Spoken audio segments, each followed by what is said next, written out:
This testimonial is brought to you by #Score, Marketing Division, Sufi Guidance Channel, YouTube. वालेकुम जी बोले।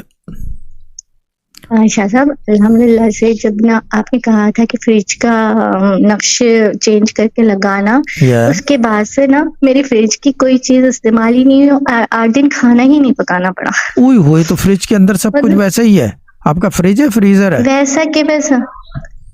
वो triple door वाला है। एक मिनट, ट्रिपल डोर एक तो फ्रिज हो गया, एक फ्रीजर हो गया, एक क्या हो गया फिर? ट्रिपल डोर में क्या होता है? एक फ्रिज, एक फ्रीजर, तो तीसरा क्या है? वेजिटेबल।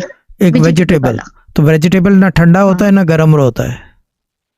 नहीं, वो भी खत्म नहीं। एक मिनट, मुझे एक चीज समझाओ कि क्या उसके अंदर जब दरवाजा खोल के अगर सब्जी की जगह आप केला रखने की कोशिश करो, दरवाजा बंद हो जाता है हाथ के ऊपर?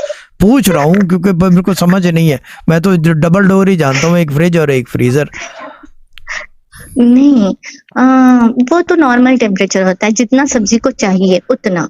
अच्छा ठीक है। फ्रिज को यानी पता है कि सब्जी को कितना टेम्परेचर चाहिए? हाँ, फ्रिज को इतनी अकल है क्योंकि नक्श लगा दिया है ना। नहीं, नक्श तो लगा दिया है, लेकिन बनाने वाले की अकल है ना। नक्श तो उसको भरने का काम है। लेकिन ये मुझे बताओ कि क्या कहते हैं, बैंगन को और कद्दू को एक ही टेम्परेचर पे रखा जाता है? सारी सब्जियां उसी में रखते हैं शाह साहब। ठीक है। और जो सैलेड होता है,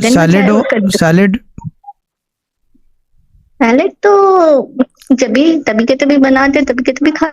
अच्छा, और फ्रूट भी उसी टेम्परेचर पे रहता है? हाँ, फ्रूट भी वहीं रखो, या फिर अभी तो थोड़ा विंटर है ना, तो फ्रूट अंदर रखते ही नहीं, बाहर ही रखते हैं। अच्छा, बाहर रखते हैं फ्रूट। ठीक है। केला पिघल नहीं जाता बाहर रखने से? नहीं शाह साहब, वो थोड़ी ना आई से। पूछ रहा हूँ, पता।